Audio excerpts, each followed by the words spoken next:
Assalamualaikum warahmatullahi wabarakatuh. Para siswa sekalian, untuk memulai aktivitas pembelajaran kita pada hari ini, marilah kita berdoa menurut agama dan kepercayaan kita masing-masing. Semoga Allah Subhanahu wa taala, Tuhan yang Maha Esa, selalu memberi kemudahan kepada kita di dalam menunaikan tugas-tugas kita hari ini. Amin amin ya rabbal alamin. Para siswa sekalian, pada semester genap ini kita masih melaksanakan pembelajaran dari rumah atau belajar secara daring, karena negara kita saat ini, Indonesia, masih berada dalam situasi pandemi COVID-19. Untuk itu, agar kita tetap sehat, mari kita membiasakan diri melaksanakan protokol kesehatan dengan cara selalu memakai masker, mencuci tangan, dan menjaga jarak atau menghindari kerumunan. Nah, selanjutnya mari kita simak dan cermati pembelajaran kita hari ini. Yuk.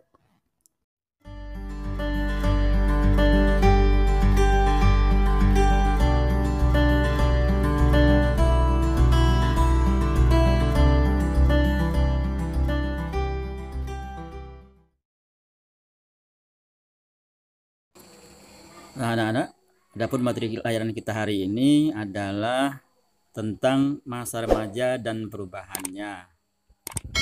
Tujuan layanan kita adalah siswa dapat satu, mengidentifikasi perilaku yang menunjukkan perubahan pada diri remaja. Yang kedua, menjelaskan kriteria tentang remaja dan perubahannya. Yang ketiga, mengklasifikasikan perubahan fisik, psikis, dan sikap sosial pada diri remaja. Dan yang keempat, menganalisis berperilaku tanggung jawab dalam beragama. Kemudian, pokok bahasan kita yang pertama adalah aku sudah remaja. Masa remaja adalah periode yang unik dan khusus yang ditandai oleh perubahan tertentu dalam perkembangan manusia. Ketika memasuki masa remaja, pertumbuhan dan perkembangan kita akan berlangsung dengan cepat. Kita akan mengalami perubahan fisik dan psikis. Sekalipun demikian, perubahan ini berbeda antara individu yang satu dengan yang lainnya. Salah satu faktor penentu perbedaan tersebut adalah perbedaan genetik dan lingkungan, seperti kesehatan, gizi, dan kondisi emosional. Faktor genetik akan mempengaruhi kelenjar-kelenjar endokrin yang menghasilkan hormon-hormon tertentu.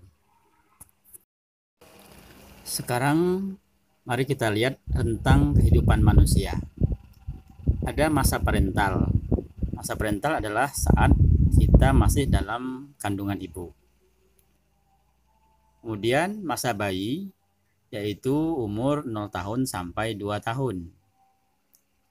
Kemudian lagi masa kanak-kanak, umur 2 tahun sampai 11 tahun. Masa remaja, umur 11 tahun sampai 20 tahun. Selanjutnya, masa dewasa adalah umur 20 tahun sampai 40 tahun. Selanjutnya, masa setengah baya, umur 40 tahun sampai dengan umur 60 tahun. Kemudian terakhir, masa tua, yaitu umur 60 tahun ke atas. Ya, selanjutnya, manusia sebagai makhluk yang beradab juga akan mengalami suatu masa yang disebut dengan masa puber atau pubertas. Kata pubertas berasal dari kata Latin yang berarti usia kedewasaan. Elizabeth B. Hurlock dalam buku Psikologi Perkembangan menjelaskan bahwa pubertas merupakan masa yang mengawali masa remaja dan biasanya berlangsung secara singkat. Ia juga mengutip definisi masa puber yang dibuat oleh Ruth, yaitu suatu tahap dalam perkembangan manusia di mana terjadi kematangan alat-alat seksual dan reproduksi yang disertai dengan perubahan dalam pertumbuhan fisik dan psikologis. Dalam modul kesehatan reproduksi remaja yang diterbitkan oleh BKKBN, dikatakan bahwa seorang mulai memasuki masa puber pada usia 9 sampai 10 tahun dan berakhir pada usia sekitar 15 sampai 16 tahun. Perubahan di masa puber diantaranya 1. Perubahan fisik, 2. Perubahan psikis, 3. Perubahan mental, Dan yang keempat, perubahan sosial. Nah, sekarang mari kita lihat perubahan fisik ketika kita masih remaja. Perubahan fisik ini terjadi karena pada masa ini kelenjar yang ada di bawah otak mulai memproduksi hormon-hormon. Ciri-ciri yang tampak antara lain perubahan ukuran tubuh yang mencolok, terutama tinggi dan berat badan. Perubahan bentuk tubuh anak-anak ke arah bentuk tubuh dewasa. Pada remaja putri ditandai dengan adanya menstruasi, payudara mulai membesar, kulit halus, dan suara menjadi merdu. Bentuk tubuh berlekuk atau berbentuk. Pada remaja laki-laki ditandai dengan adanya otot menguat, tumbuh bulu-bulu di ketiak, muka, kumis, jenggot, dan jakun, dan sekitar kemaluan. Di leher tumbuh jakun, kulit dan rambut berminyak, mimpi basah, dan suara membesar. Penis dan buah sakar membesar. Kadang-kadang produksi kelenjar keringat menjadi lebih banyak, mengeluarkan getah pada permukaan kulit, sehingga menyumbat pori-pori dan terjadi jerawat. Ya, selanjutnya perubahan psikis. Mulai bekerjanya hormon-hormon di dalam tubuh selain menyebabkan terjadinya perubahan fisik, juga akan berpengaruh pada psikis, yaitu timbulnya suatu perasaan tidak tenang, suatu perasaan yang belum pernah dirasakan sebelumnya. Perubahan-perubahan psikis itu antara lain: 1. Mulai tertarik kepada lawan jenis. Hal ini biasanya menyebabkan perubahan pada perilaku remaja. Perubahan perilaku yang terjadi diantaranya sebagai berikut: kecenderungan wanita untuk mempercantik diri, kecenderungan pria untuk menunjukkan kejantanannya, perubahan kejiwaan seperti rendah diri, pemalu, cemas, bimbang, dan salah tingkah laku bila menghadapi lawan jenis, lebih senang untuk berkumpul di luar rumah. Yang kedua, tingkah laku dan emosi yang tidak stabil, penuh kontradiksi, seperti suatu saat lemah lembut, tapi pada saat lain kasar, judes, centil, mudah tersinggung, tetapi juga mudah gembira meluap-luap, punya aspirasi yang tinggi, tetapi juga dorongan yang rendah, ingin bebas, tetapi juga butuh bimbingan. Kemudian ingin punya teman akrab, tapi kadang-kadang ingin menyendiri. Kemudian perubahan mental, diantaranya 1. Mampu berpikir analitis, 2. Kekhawatiran tumbuh dewasa, 3. Lebih kreatif, 4. Memiliki banyak ide dan gagasan menarik, 5. Kekhawatiran akan perubahan fisik, dan yang keenam, kekhawatiran perasaan orang lain terhadap diri sendiri.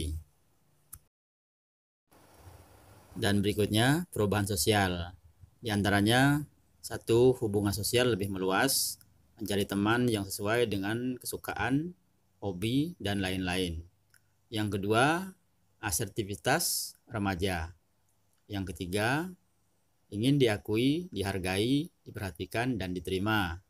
Yang keempat, senang melakukan kegiatan bersama. Dan yang kelima, terbuka dalam mengungkapkan pendapat, ide, dan gagasan. Dan sebagai materi kita yang terakhir adalah perubahan tanggung jawab keagamaan. 1. Bergaul lebih matang dengan teman sebaya, baik laki-laki maupun perempuan. Yang kedua, memahami peranan sosial sebagai pria dan wanita. Contohnya, remaja putri di rumah membantu pekerjaan yang sesuai untuk perempuan. Remaja laki-laki membantu pekerjaan yang sesuai untuk laki-laki. Meningkatkan fungsi dan perannya dalam keluarga, baik sebagai anak, sebagai kakak atau adik.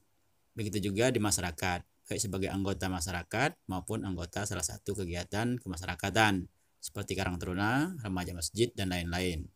Ketiga, menjaga dan melindungi tubuh secara efektif, mengganti pakaian dalam setiap pagi dan sore, membersihkan dan merawat badan dengan teratur, memperhatikan perubahan tubuh yang sedang dialami, kemudian bertingkah laku sesuai kodrat yang dimiliki dan sesuai dengan norma nilai yang berlaku di masyarakat. Tidak minder, selalu percaya diri. 4. Mempersiapkan diri ke arah suatu pekerjaan atau karir. Dan yang kelima, mengembangkan keterampilan dan konsep hidup untuk masa depan. Nah, para siswa-siswi sekalian, demikianlah video layanan kita kali ini. Semoga apa yang sudah disampaikan dapat kalian pahami. Kemudian untuk tugas yang terkait dengan layanan ini bisa kalian klik, linknya ada pada deskripsi video ini. Sebelum saya akhiri video ini, jangan lupa klik tombol subscribe, like, dan share. Semoga bermanfaat. Terima kasih. Wassalamualaikum warahmatullahi wabarakatuh.